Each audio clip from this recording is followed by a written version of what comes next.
Assalamualaikum warahmatullahi wabarakatuh. Salam sejahtera untuk kita semua.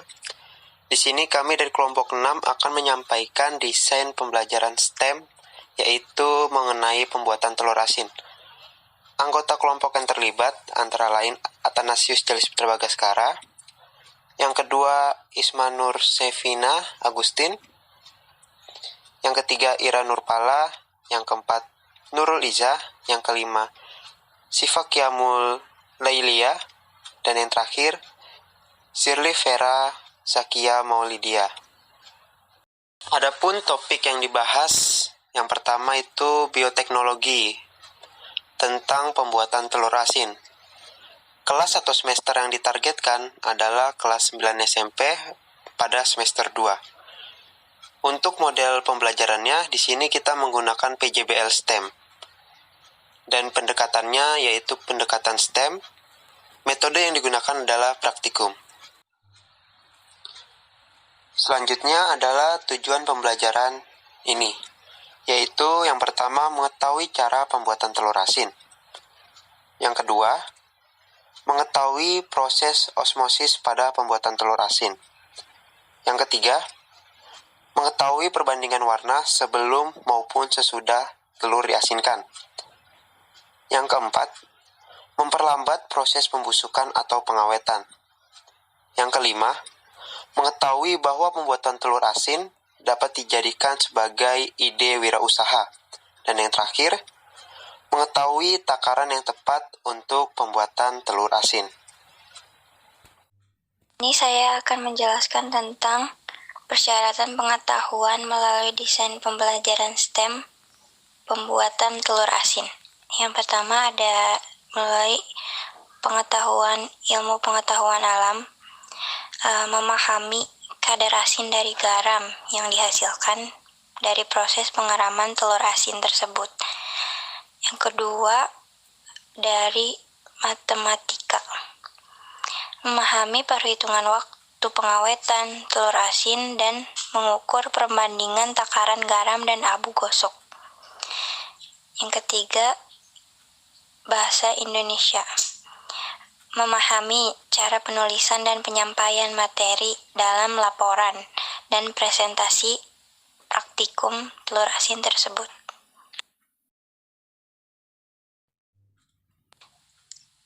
Di sini saya akan membahas tentang Project Based Learning STEM, deskripsi sintak pembelajaran dan deskripsi EDP. Yang pertama ada reflection atau refleksi. Deskripsi sintak pembelajarannya, guru memberikan contoh-contoh hasil penerapan bioteknologi supaya anak didik bisa mendapatkan inspirasi dalam pembuatan salah satu bioteknologi. Contohnya, anak didik akan membuat telur asin. Deskripsi EDP, define the problem, menjelaskan permasalahan yang berkaitan dan biasa terjadi pada pembuatan telur asin. Misalnya alat dan bahan yang terbatas, kurangnya pemahaman dan pengetahuan, dan kekeliruan dalam langkah pembuatan.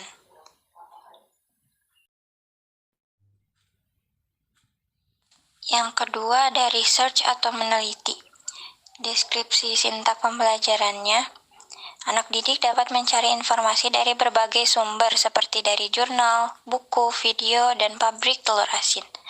Telur asin biasanya dibuat dari telur bebek atau telur ayam, serta dalam pembuatannya biasa menggunakan batu bata, abu gosok, serta garam.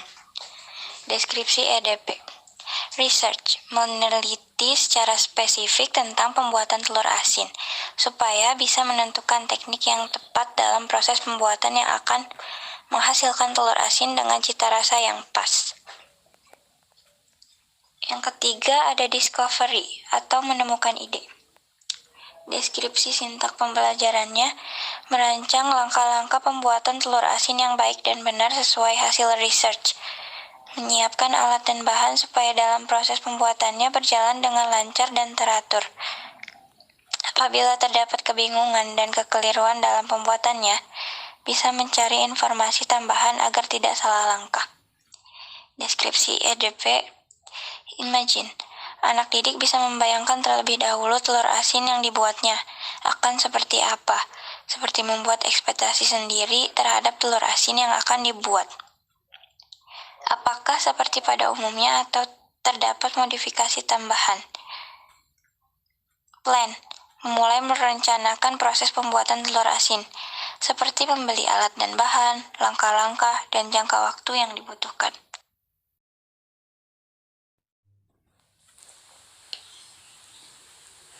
Nah, untuk PJBL STEM selanjutnya yaitu ada application atau menerapkan ide. Yang pertama, untuk deskripsi sintaknya, anak didik mulai melakukan pembuatan telur asin sesuai dengan rancangan yang telah dibuat. Yang kedua, apabila sudah selesai sesuai dengan tahapan pada rancangan, anak didik bisa menguji kelayakan telur asin tersebut. Apakah tahapannya benar sehingga sudah bisa dikatakan telur asin atau terdapat kesalahan sehingga hasilnya tidak memenuhi ekspektasi. Jadi dalam hal ini perlu diperhatikan dengan baik mengenai kelengkapan bahan dan alatnya serta sesuai atau tidaknya dengan tahapan.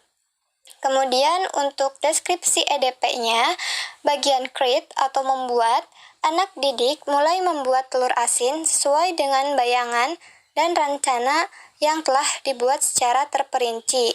Pastikan tidak ada alat dan bahan yang kurang, serta tahapan yang terlewat karena akan mempengaruhi hasilnya. Yang kedua, ada test and evaluate atau tes dan evaluasi. Nah, pada bagian ini, setelah telur asin jadi, maka selanjutnya anak didik harus bisa melakukan uji coba pada telur asin yang dibuatnya. Misalnya dengan mencoba rasanya, apakah benar rasanya asin atau tidak.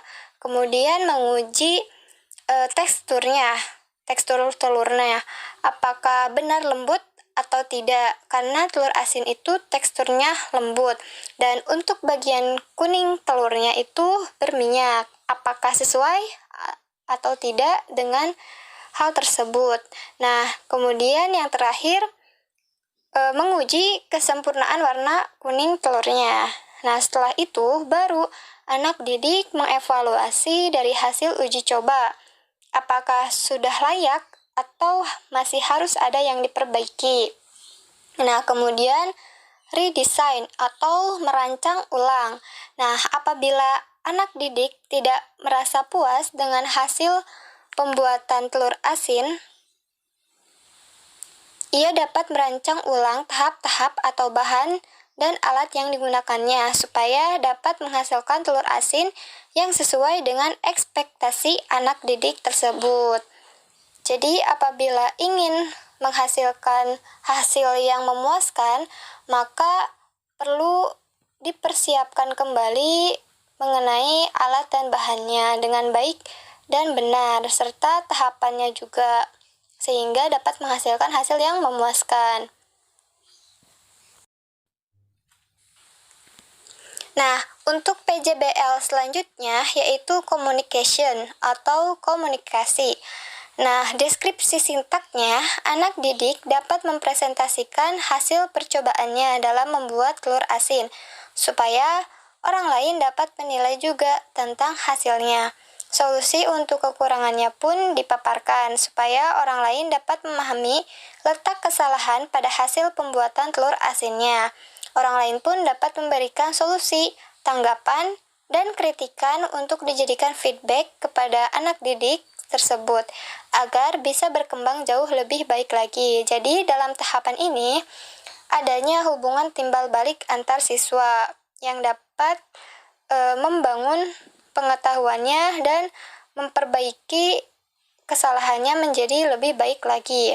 Nah, kemudian untuk deskripsi EDP-nya, communicate atau komunikasi, hasil dari percobaan pembuatan telur asin tersebut dapat dikomunikasikan kepada guru yang bersangkutan, bertanya kepada orang lain, dan mempresentasikannya di depan orang-orang, supaya anak didik tersebut dapat menerima masukan yang mendukung untuk kedepannya. Nah, di sini terdapat video bagaimana cara membuat telur asin. Boleh disimak dengan baik, mulai dari persiapan alat dan bahannya, sampai cara pembuatannya.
Nah, teman-teman, itulah yang dapat kami sampaikan mengenai desain pembelajaran STEM dari kelompok kami.